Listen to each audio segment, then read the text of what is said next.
A palavra ultraprocessado foi criada pelo professor Carlos Monteiro da USP para indicar alimentos que passam por muitos processos na indústria e recebem diferentes aditivos químicos. Por que essas substâncias são usadas? Elas realmente fazem mal à saúde?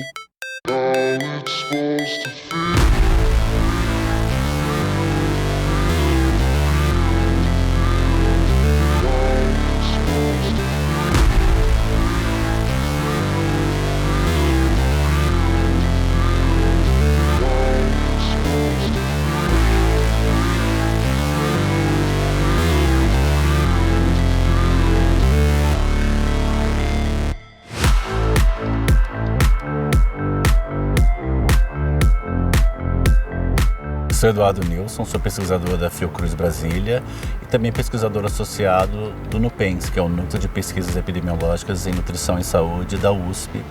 E uma das principais linhas de trabalho que eu tenho é com fatores de risco dietéticos à saúde e trabalhando principalmente com a questão dos ultraprocessados. Os dois principais marcadores de ultraprocessados são excesso de sódio, gordura e açúcar. Não quer dizer que todo ultraprocessado tenha, mas a maioria tem. E os aditivos alimentares, justamente porque eles têm que ser adicionados de produtos que dão sabor, dão cheiro, dão consistência, dão outras características deles.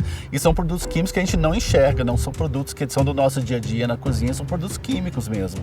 E vão ter nomes que a gente não vai compreender, vai ser difícil de falar, vários tipos, inclusive corantes e todas as questões, tem grandes discussões porque a gente sabe que eles também têm questões de uso cumulativo, de impacto em várias questões do nosso corpo, inclusive de microbiota intestinal.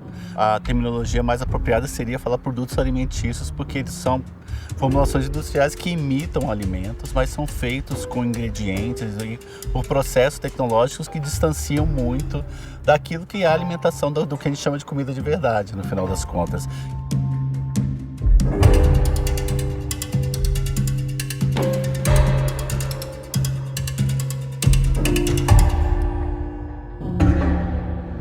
Esses produtos também são caracterizados pela presença de aditivos alimentares. Esses aditivos, especificamente para caracterizar o ultraprocessado, eles vão ter funções cosméticas. O que isso significa? Eles vão ser ingredientes, componentes ali que vão transformar aquele produto. Sua textura, sua cor, seu sabor, seu odor. Então, quais são esses aditivos? Os corantes, os emulsificantes, os aromatizantes, os edulcorantes, que a gente chama popularmente de adoçantes. Então, essas substâncias dentro de um produto, elas caracterizam o ultraprocessado. Por exemplo, o macarrão instantâneo é um ultraprocessado, cereais matinais, biscoitos, tanto os biscoitos sem recheio quanto os recheados, sucos artificiais, refrigerantes. Enfim, é uma gama bastante grande, salgadinho de pacote, algumas refeições prontas também que a gente pode vir a pensar que é uma lasanha, alguma coisa assim, mas não, ela é uma lasanha congelada, servida, embalada por um supermercado que fica meses ali sem estragar. Então, esse tipo de produto também, que é aquele pronto para esquentar ou pronto para consumir, de maneira geral, ele é um ultraprocessado, que tem essas características. Me chamo Camila, tenho 43 anos, sou técnica em enfermagem e bacharel em artes cênicas com extensão em interpretação teatral. Com relação à alimentação, eu tive uma boa instrução dentro de casa para me alimentar bem. Porém, eu tive algumas outras coisas que foram adicionadas no decorrer dos anos, Às vezes uma comida mais rápida, pronta, ou às vezes uma propaganda sobre algo que chamasse a atenção e que nem sempre foi saudável ou nutritivo. Comecei mais na adolescência a comer salgadinhos, Aqueles salgadinhos que têm sabores, essência, cheiro e que passa muito mais tempo consumindo, que não alimenta e sempre você fica com aquela vontade de querer mais. Refrigerante também, refrigerante que acaba tendo muito açúcar e também já é uma bebida que já está pronta e que se serve rápido. Eu acho que foi um hábito que eu fui adquirindo ruim durante o decorrer dos anos, E por consequência disso, algumas queixas no meu organismo. Foi o processo inflamatório com relação à endometriose, a lipedema, e isso tudo colaborou para que houvesse o excesso de peso, né? A minha alimentação errada ocasionou, de uma certa forma, prejudicar mais ainda o processo da enfermidade.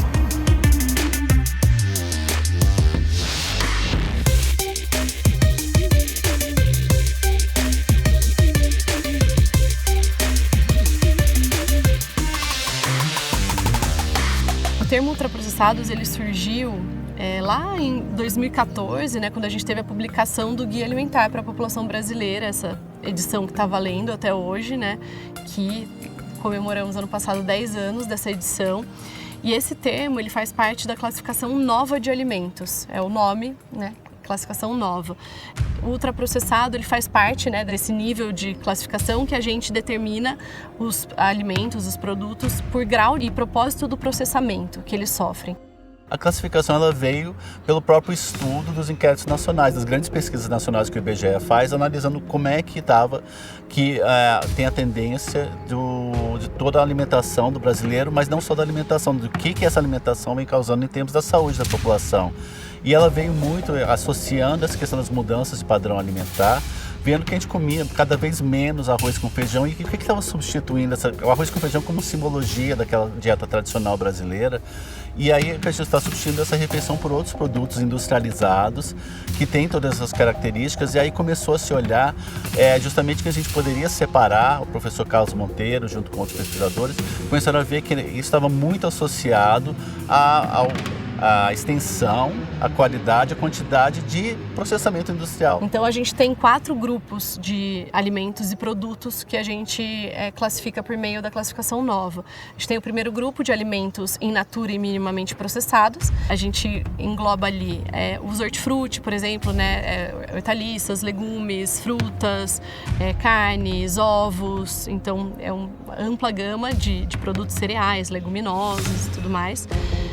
E são alimentos que vão poder sofrer minimamente um processamento. Então, por exemplo, se eu embalar um alface, né, ele está embalado, mas ele não sofreu adição de nenhum ingrediente, não sofreu grandes modificações. Ou uma carne já porcionada, fatiada.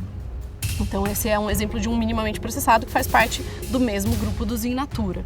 A gente tem o grupo 2, que são os ingredientes culinários processados, açúcar, sal, gorduras de diversas formas, os óleos, a manteiga, por exemplo. Então, são aqueles ingredientes que a gente vai usar em adição aos alimentos do grupo 1 para a gente preparar refeições saudáveis, né? Então, você vai fazer um arroz, por exemplo, que é um alimento do grupo 1, e você vai adicionar um pouquinho de óleo, um pouquinho de sal para produzir aquela refeição, cozinhar o arroz. Então, a gente vai ter um produto, né, um alimento novo, uma refeição baseada em alimentos saudáveis. O grupo 3 são os alimentos processados. Então, é o grupo 1 adicionado de um ingrediente do grupo 2, que a gente vai ter um alimento que vai ser adicionado de sal, ou gordura, ou açúcar. Por exemplo, uma geleia que é adicionada de açúcar, ou um pão, um atum enlatado. Então, são exemplos de alimentos que também podem fazer parte de uma alimentação saudável. E aí a gente chega no grupo 4, que é o grupo dos ultraprocessados, que vão ser os alimentos processados, adicionados dos aditivos, adicionados de substâncias que a gente não tem na nossa cozinha, que é os ingredientes de uso culinário raro. Ter uma regulação que proíba ultraprocessados em escolas é essencial em nível nacional. Nós temos experiências estaduais e municipais que mostram isso, mas é essencial que tenhamos isso em nível nacional. A rotulagem, já demos grandes passos, mas é importante avançar ainda mais. Se possível, o ideal seria até, inclusive, ter um rótulo desse produto ultraprocessado, dando à saúde. Então, essa informação vai ajudar, mas acho que são questões graduais e as próprias evidências vão trazendo essas questões mais fortes, e questão de publicidade também. Porque a gente tem uma livre publicidade de produtos ultraprocessados, principalmente direcionado para crianças. Então, a gente está vendo muita questão de vulnerabilidade, então isso vai ter que, de fato, trabalhar para a questão de aumentar o acesso ao alimento saudável e inibir o acesso aos ultraprocessados e, claro, dando toda a informação à população para fazer escolhas orientadas. Do ano passado para cá, eu comecei a ter uma consciência maior sobre isso, porque até então eu já sabia, porém, muitas vezes queria vedar os olhos com relação a isso. Tô com fome, vou pedir uma pizza, vou pedir um fast food. mas isso não estava me fazendo bem, só estava fazendo piorar e cada vez mais. E o cansaço, a disposição, a digestão, tudo isso foi ficando muito difícil com o tempo.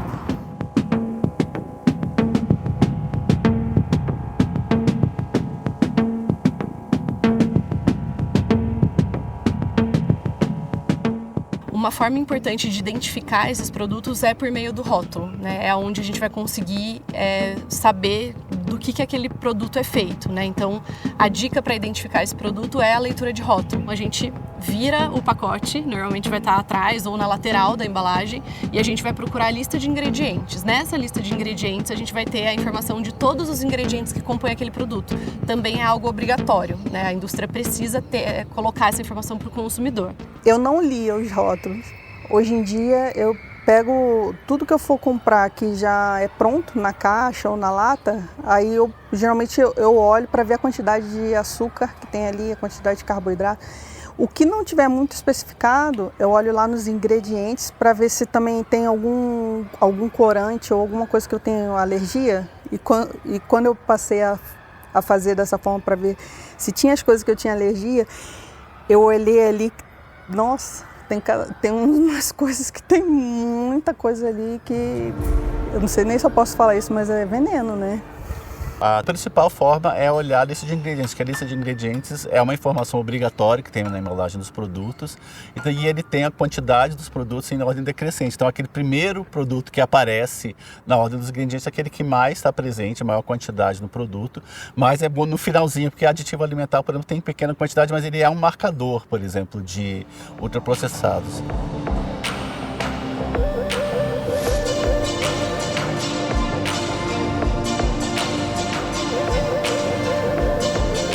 Na verdade, o segredo da alimentação saudável é a diversidade.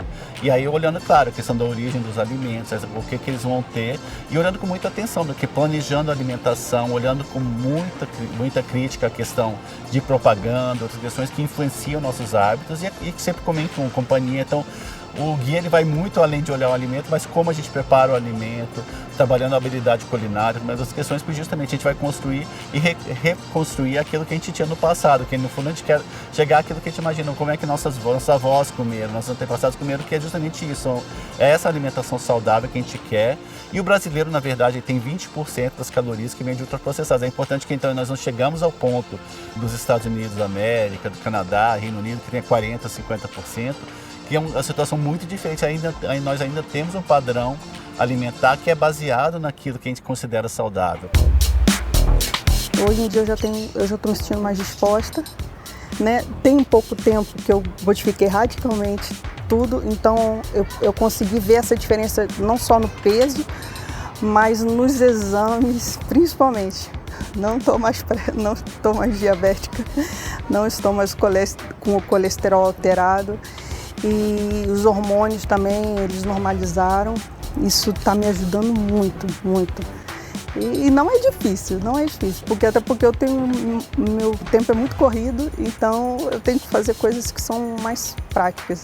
É um potinho, você vai enchendo. Aí seu corpo pede socorro. Aí quando pede socorro, tem que correr atrás desse prejuízo aí.